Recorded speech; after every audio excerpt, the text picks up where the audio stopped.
पिंजड़े का चूहा देखिएगा, जब कभी भी चूहे को पिंजड़े में फंसाते हैं ना, तो सड़ी हुई कोई फल रख देते हैं। कोई एप्पल सड़ गया हो, कोई जाम बिही होती है ना, जाम फल, उस जाम फल में सड़ा हुआ जाम फल हो जाता है जिसमें अच्छी गंध आती रहती है। उस गंध के चक्कर में उस एप्पल को, जाम को उस पिंजड़े के अंदर रख दिया और लाइट वगैरह बंद कर दी। अब जैसे लाइट बंद करेंगे तो जितने भी तिर्यंच होते हैं उनके रेटिने में और अपने रेटिने में अंतर होता है, उनको अंधेरे में बिल्कुल स्पष्ट दिखाई देता है। इसलिए वो प्राय करके जितने भी तिर्यंच हैं वो रात के अंधेरे में निकलना पसंद करते हैं। सूर्य के उजाले में सिर्फ उल्लू को नहीं, और भी बहुत सारे जानवर हैं जिनको बहुत कम दिखाई देता है। जितने भी जानवर हैं उनके आंख में लाइट मारो और उनकी लाइट रिफ्लेक्शन मारे, चमके, तो समझना कि इसकी रात की नेत्र ज्योति बड़ी तीव्र है।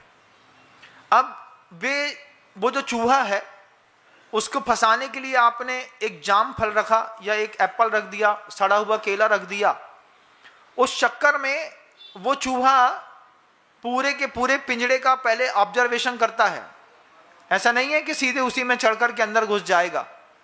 ऊपर चढ़ के देखेगा, नीचे चढ़ के देखेगा, उसमें छेद रहते हैं, खुशबू आती है, उसको समझ में तो आता है कि माल तो यहीं रखा है, अब घुसना कहाँ से है। अंदर घुसा, घुसने के बाद केले तक, जाम तक पहुंचा। पहुंचते साथ ही उसको एक शंका पैदा हो जाती है। चूहे को क्या शंका पैदा होती है कि हम अपने यथेष्ट फल तक पहुंच तो गए, लेकिन कुछ घटना घट गई। क्या घटना घटी? लगता है कहीं फंस गए। जैसे ही चूहे को लगता है कि हम फंस गए, वैसे ही चूहा फल नहीं खाता, वहां से बाहर निकलने का उपक्रम करता है। बाहर निकलने के लिए बार बार अपने दोनों दांतों से उस पिंजड़े को काटता है, तोड़ता है, निकलने की कोशिश करता है, निकल नहीं पाता। आप कभी देखिएगा चूहे के पिंजड़े में 15 चूहे भी इकट्ठे एक साथ आ जाएं, आपका जाम वैसे का वैसे ही रखा रहेगा। 15 के 15 चूहों के अंदर एक उत्कृष्ट आकांक्षा है बाहर निकलने की। बाहर निकलना है, क्यों? फंस गए। फल तो मिल रहा है लेकिन फंस गए, फल तो मिल रहा है लेकिन फंस गए। आचार्य जी कहते हैं तुमसे अच्छा तो वो चूहा है कि पिंजड़े में फंसने के बाद निकलने का उपक्रम कर रहा है। तुम तो उस पिंजड़े को बढ़िया लगातार लीपा पोदी करके उसको और अच्छा, बड़ा और बढ़िया बनाने में लगे हो, उससे निकलने की कोशिश तक नहीं करते। तुम पिंजड़े में खुश, चूहे से गए बीते लोग। पिंजड़ा और अच्छा पिंजड़ा बनाना महाराज। अभी एक बड़ा वाला पिंजड़ा और बनाया है, इससे बड़ा एक पिंजड़ा और बनाया है, एक पिंजड़े के लिए प्लाट और खरीदा है। खुद की आयु कर्म का भरोसा नहीं है। कल निकल जाओ, शाम निकल जाओ, सुबह निकल जाओ, जितनी बड़ी गाड़ियां खरीद रहे हो, एक झटका लगेगा, सटक लोगे। लेकिन पिंजड़ा बड़ा से बड़ा बनाना है।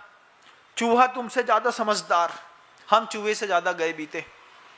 फिर गुरुजी कहते हैं कि वो चूहे को देखना कि वो चूहा बाहर निकलने की कोशिश कर रहा है, तुम बाहर निकलने की कोशिश क्यों नहीं कर रहे?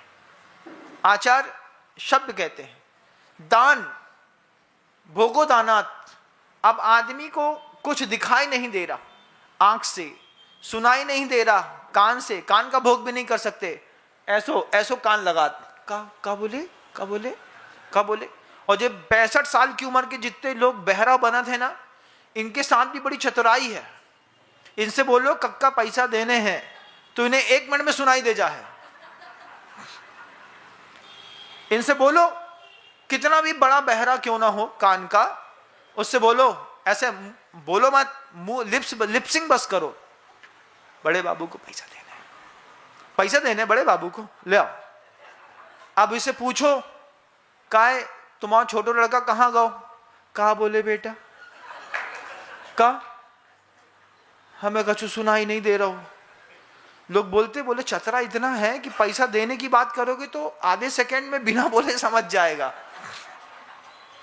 और अगर लेने की बात करो तो हमें पता नहीं है। बेटा जे कछु कह रहे हैं, क्या कह रहे हैं? जो कह रहे हैं कि छोटे लड़का को पैसा देने थे। हाँ वही तो हम कह रहे हैं कि जो कह रहे थे लड़का को बुला दो। पैसा लेना हो, देने वाला कोई आ जाए तो कान के कच्चों को जल्दी सुनाई देता है, लेने वाला कोई आ जाए, कहा बोले बेटा हमें कछु सुनाई नहीं दे रहा हो। ये स्थिति आपकी पांचों इंद्रियों के भोग ऐसे अधूरे और भ्रष्ट हो गए हैं कि आप जिंदगी जी तो रहे हैं बंधुओं, लेकिन किसी भी चीज की उच्चतम अवस्था को अभी आपने आज तक स्पर्श नहीं किया। मार्केट में जो फल खाते हो, ये भी आप कितने भी रिलायंस फ्रेश से लेकर के आ जाओ, एक केला भारत में खाओ और एक केला सिंगापुर में, एक केला, एक एप्पल भारत में खाओ और एक एप्पल जो है दुबई में खाओ, तो दुबई का एप्पल जब खाओगे तब लगेगा कि अरे फ्रेश तो इसको कहते हैं, मार्केट में जितना भी मिलता है वो थर्ड क्लास ही मिलता है, फर्स्ट क्लास माल यहां पर बिकता नहीं, मिलता नहीं, आता नहीं, जाता नहीं। सिर्फ किस्मत वालों की किस्मत पे है, बंबई में थोड़ा बहुत मिल जाए तो ठीक है, नहीं तो पूरा का पूरा विदेश में बेच करके एक्सपोर्ट कर देते हैं, उससे सिर्फ धन कमा लेते हैं। जय जिनेंद्र, अगर आपको मेरी वीडियो अच्छी लगती है तो प्लीज़ मेरे चैनल को सब्सक्राइब करिए, लाइक करिए, शेयर करिए, इसी तरह से अपना प्यार मुझे देते रहिए।